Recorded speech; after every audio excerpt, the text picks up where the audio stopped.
The first thing I'm going to say in this video is I fuck with Paul Pierce. Paul Pierce is the truth. And there's no doubt whether or not he was a great player in my mind.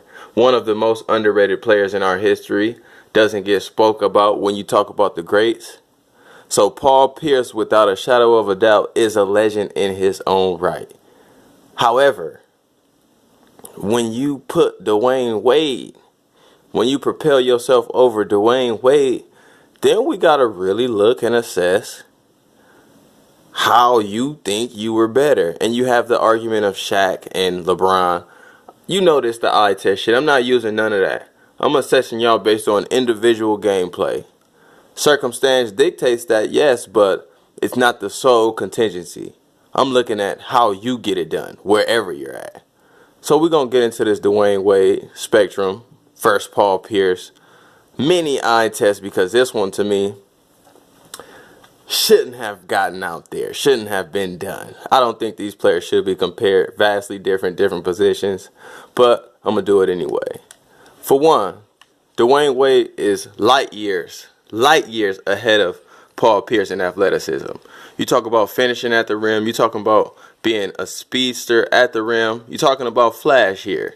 You're talking about someone who can get to the rim at will, who can create for others at will, who, if his shit is not going, he can do shit like this. Wah! Ah!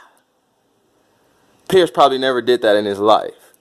And there's just a level that Dwyane Wade could have took it to or had taken it to before, in which I think Pierce couldn't reach.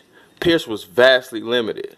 He was a mid-range don. He couldn't blow by you. He couldn't do that. He had to use his body to get separation, to get little mid-range shots. Good shots that fit his game. And he was very effective. But Wade could do that too, and that. All that in a bag of chips. Driving to the rack with Dwyane Wade.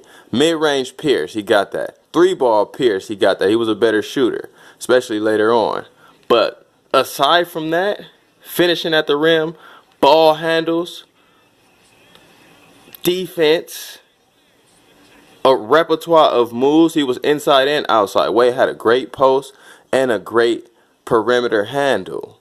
So you're going to be hard-pressed getting in categories over him unless you Jelly Bean or Jordan. And that's just me being honest. Defense, Dwyane Wade. One of the best blockers in guard history. Always stood his ground. Very quick off-ball defense, like playing the passing lanes. Pierce wasn't none of that. Pierce was an okay, prideful offensive player. I mean, prideful defense. He was excellent on offense. But he didn't pride himself in playing D. He wasn't the one to check the better players. He did have pride, I'll give you that. He was never scared or turned down in the moment. But Dwyane Wade, different monster, different elephant in a room. Passing. Pierce was never a great passer like that. He was always a good isolation player. Nice. Great isolation player. But even the ISO, I have Dwyane Wade just because post and perimeter.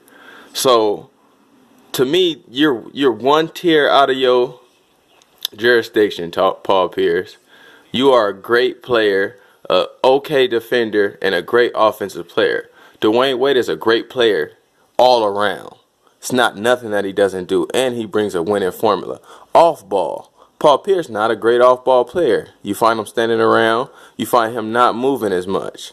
Whereas Dwyane Wade, especially when LeBron came, was a great off-ball player. So you've seen different versions of Wade. You've seen passive Wade. You've seen aggressive Wade.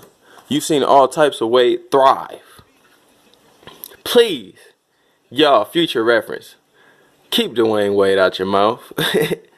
Keep Dwyane Wade out your mouth. You talking about being a one-man band at times. He was a better one-man band than Paul Pierce. Paul Pierce had Antoine Walker and nobody else pretty much, and you saw how that went. Dwyane Wade, to me, was a better at carrying a team. His rookie year, he did it. This year, he got ousted by the Celtics, but he got a game out of them. You seen with lesser Shaq, you seen him carry the Mavs and do what he did. I just got Dwyane Wade overall, man, and to me, it's not that close. You got to put him next to a Mamba. You got to put him next to a Jordan. You just, I think Dwyane Wade's contributions was that great. And right now it's being a little bit taken for granted because he came in a LeBron era and a Steph era. So somebody got to get overlooked, and that's Dwyane Wade. So this is a quick one. Every category other than shooting and mid-range, I got Wade. Pierce, I hear you on that circumstance shit, but it's deeper than circumstance, baby. Look and ask yourself what you do better than Wade. You know you don't play D better. You know you don't get to the rack better. You know you don't finish at the rim better. You know you ain't got a better step back. You know you ain't got better handles. You know you ain't got better Euro. So really do some self-reflection, man, and ask yourself. It's your boy Dame, 6 minutes in. Who you got? I clearly got Wade. Prime Wade over Prime Pierce every day. Oh, clutch. Hold on. Pierce might have another one. Pierce was clutch as shit. Pierce might have that one. Pierce was probably more clutch than Wade. But it's Wade County, and Wade was clutch as shit too, so that's even up for debate. If you do got Wade, you don't have him clearly on that category. And that's a clear category right there. So who y'all got, man? Mine's just Dwyane Wade by more than a hair. Peace.